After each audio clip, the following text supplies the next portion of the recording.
ओम श्री परमात्मने नमः। ओम श्री परमात्मने नमः। 8वां अध्याय 11वां श्लोक।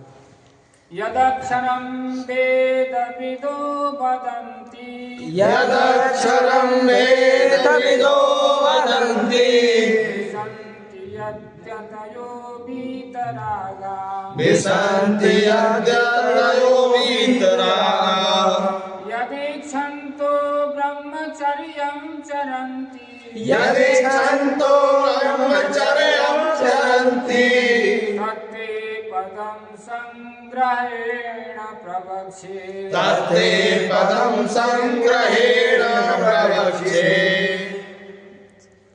भगवान कहते हैं कि हे अर्जुन, वेद के जानने वाले विद्वान जिस सच्चिदानंद परमात्मा को अविनाशी कहते हैं, आसक्ति रहित यत्नशील सन्यासी भी महात्मा जन जिसमें प्रवेश करते हैं, और जिस परम पद को चाहने वाले ब्रह्मचारी लोग ब्रह्मचर्य का आचरण करते हैं, उस परम पद को मैं तेरे लिए संक्षेप से कहूंगा। सर्वद्वाराणि संयम्य सर्वद्वाराणि संयम्य मनोरिति निरुध्य च मनोरिति निरुध्य च मूर्ध्याधायात्मना प्राणा मूर्ध्याधायात्मना प्राणा आस्थितो योगधारणम् आस्थितो योगधारणम्। कहते हैं भगवान कि सब इंद्रियों के द्वारों को रोककर, द्वारों को रोकने का मतलब ये नहीं है कि हम सांस ना लें, नाक मुंह बंद कर लें, आंखें बंद कर दें एकदम। रोकने का मतलब है कि वो हमारे नियंत्रण में रहें, जहां हम उसे लगाना चाहते हैं वहीं लगी रहे, और जहां हमारा अहितकारी दृश्य है या चिंतन है उससे इंद्रियों को हटाएं। इसको रोकना कहा गया है। फिर मन को हृदय देश में स्थित करके, हृदय क्योंकि अंतःकरण में भगवान विराजते हैं और भगवान का दर्शन अंतःकरण से ही किया जाता है, तो मन को भी वहीं लगाएं। मन जब मन न जाएगा तो इंद्रियां नहीं जाएंगी, इंद्रियां तो मन के अधीन होती हैं। और कहते हैं कि इस प्रकार जीते हुए मन द्वारा प्राण को मस्तक में स्थापित करके मनोहृदय निरुद्ध जा, मन और हृदय को निरुद्ध करके मूर्धन्याधात मना, मूर्धन्य कहते हैं, मूर्धि सिर को कहते हैं, जो सबसे ऊंचा होता है उसे मूर्धि कहते हैं। तो इस प्रकार से मस्तक में स्थापित करके परमात्म संबंधी योग धारणा में स्थित होकर के, अब आगे का इस श्लोक का अर्थ है। ओमितेकाक्षरं ब्रह्म ओमितेकाक्षरं ब्रह्म व्याहरन् मामनुस्मरन् व्याहरन् मामनुस्मरन् यः प्रयाति त्यजन् देहं यः प्रयाति त्यजन् देहं स याति परमां गतिम् स याति परमां गतिम्। कहते हैं कि ओमित्येकाक्षरं ब्रह्म व्याहरन् मामनुस्मरन्। इस प्रकार जब वो अपने मन को, इंद्रियों को अपने कंट्रोल में करके भगवान के ध्यान में स्थिर होता है, तो वो फिर ओम, ये निराकार ब्रह्म है, शब्द ब्रह्म कहते हैं, इसका एक अक्षर रूप ब्रह्म को उच्चारण करता हुआ और उसके अर्थ स्वरूप मुझ निर्गुण ब्रह्म का चिंतन करता हुआ शरीर को त्याग कर जाता है, वह पुरुष निश्चित ही मुझे प्राप्त होता। सयाति परमाम गतिम, याति माने जाता है, एक वचन है, और परमाम गतिम माने है भगवत प्राप्ति। अनन्यचेता सततम् अनन्यचेता सततं यो मां स्मरति नित्यशः यो मां स्मरति नित्यशः तस्याहं सुलभः पार्थ तस्याहं सुलभः पार्थ नित्ययुक्तस्य नित्ययुक्तस्य योगिनः। अनन्य चेता सततम यो माम स्मरति नित्यशः। इसको अनन्य शब्द जो लगाया तो उसमें यह है कि हम केवल परमात्मा के अतिरिक्त और कुछ न सोचें। माला लें तो परमात्मा का ध्यान होना चाहिए, मन संसार में न फिरे। कबीरदास जी ने कहा है कि माला तो कर में फिरे और जीव फिरे मन मुख माए, और मनुआ तो चहुदिस फिरे ऐसो सुमरन ना है। ये सुमरन नहीं है, वो तो औपचारिकता है। या ये मान लो कि केजी से भी नीचे की कक्षा है, स्कूल में आ गया, चाहे हगमूत, चाहे खेल, चाहे रोले, आ गया, बस इतना मान लो, और बाकी कुछ नहीं है उसमें। मन जब सही जगह लगेगा, जो उद्देश्य है, जो इसका भाव है, उसमें स्थिर मन हो, बस समझ लो हम बढ़ रहे हैं आगे। इस प्रकार से भगवान कहते हैं कि तस्या हम सुलभा पार्थ, ऐसे मन बुद्धि और चित्त को एकाग्र करके जब मुझ में साधनरत होता है तो मैं उसको सुलभ हो जाता हूँ। नित्य युक्त से वो व्यक्ति नित्य युक्त कहलाता है, क्योंकि भगवान में से ही वो सदैव जुड़ा रहता है। ऐसे योगी को मैं अत्यंत सुलभ हूँ। मामुपेत्य पुनर्जन्म मामुपेत्य पुनर्जन्म दुःखालयम् अशाश्वतम् दुःखालयम् शाश्वतम् नाप्नुवन्ति महात्मानः नाप्नुवन्ति महात्मानः सिद्धिं परमां गताः संसिद्धिं परमां गताः। मामुपेत्य पुनर्जन्म दुःखालयम् अशाश्वतम् नाप्नुवन्ति महात्माना संसिद्धिम परमाम गता। भगवान कहते हैं कि ऐसा नहीं है कि मैं बता रहा हूं लेकिन कोई गया नहीं है, किसी ने लक्ष्य नहीं पाया, ऐसा नहीं है।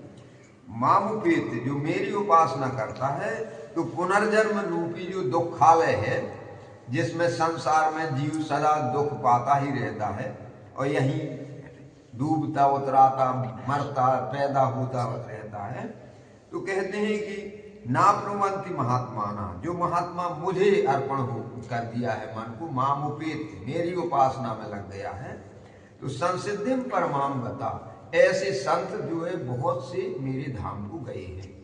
ये गता यानी गए भूतकाल की बात है।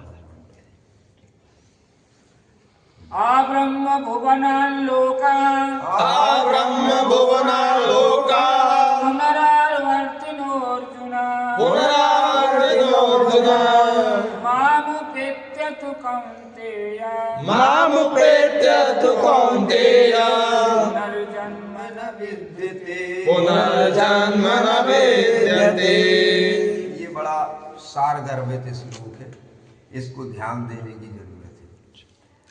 आ ब्रह्म भुवनान् लोकाः पुनरावर्ति नोर्जुन, दुनिया के क्या ऊंचे से ऊंचे भगवत धाम को छोड़ करके ब्रह्म धाम, ब्रह्मलोक भी है। तो भगवान कहते हैं कि आ ब्रह्म भुवनान् लोकाः, ब्रह्मलोक तक जीव अगर पहुंच जाए किसी अन्य साधन के बल से, तो भी पुनरावर्ती उसे आना पड़ेगा धरती पे, फिर जन्म लेना पड़ेगा, उसे परम गति नहीं मिलेगी, मुक्त नहीं हो सकता। मामुपेत्य तु कौन्तेय पुनर्जन्म न विद्यते, परंतु जो मेरी उपासना करता है वो पुनर्जन्म न विद्यते, उसका पुनर्जन्म नहीं होगा। यही लक्ष्य है जीव का कि भगवान से निकल पड़ा है तो भगवान में ही पहुंच जाए, नहीं तो यहाँ तो दुख ही दुख है। कहीं कुछ समय के लिए स्वर्ग पहुंच गया, ब्रह्मलोक पहुंच गया, तो उस समय के लिए सुख मिलेगा, लेकिन फिर आएगा तो फिर वही मार खाएगा। इसलिए भगवान की प्राप्ति ही अंतिम लक्ष्य है, वही जीव की गति है। सहस्रयुग पर्यंत सहस्रयुग पर्यंत महर्यत ब्रह्मणो विदु महर्यत ब्रह्मणो विदु रात्रिं युग सहस्रान्तां रात्रिं युग सहस्रान्तां तेहो रात्र विदो जना तेहो रात्र विदो जना। भगवान कहते हैं हे अर्जुन, ब्रह्मा का जो एक दिन है उसको वो 1000 चतुर्युगी की अवधि वाला है। एक दिन ब्रह्मा जी का, ऐसे 100 वर्ष होते हैं ब्रह्मा जी के, तो 1000 चतुर्युगी, चारों योग जब 1000 बीत जाए, जब ब्रह्मा जी का एक दिन होता है, और रात्रि भी 1000 चतुर्युगी अवधि वाली है, तो 2000 चतुर्युगी हो तब एक दिन रात होता ब्रह्मा जी। तो जो पुरुष इस बात को तत्व से जानते हैं, तत्व से जानने का मतलब है कि एक दिन समाप्त होगा, 100 वर्ष अवधि है, ब्रह्मलोक भी एक दिन समाप्त होगा, वो अक्षुण्ण नहीं है कि एकदम निरंतर सदा रहने वाला हो। तो कहते हैं कि इस बात को जो तत्व से जानते हैं वे योगी जन काल के तत्व को जानते हैं, और फिर वो मेरी शरण ग्रहण करते हैं कि यही एक गति ऐसी है कि जो सदा सदा के लिए इस झंझट से मुक्त कर देगी। अव्यक्ताद् व्यक्तया सर्वा अव्यक्ताद् अव्यक्ता सर्वा प्रवन्त्यहरागमे प्रवन्त्यहरागमे रात्र्यागमे प्रलीयन्ते रात्र्यागमे प्रलीयन्ते तत्रैवाव्यक्तसंज्ञके।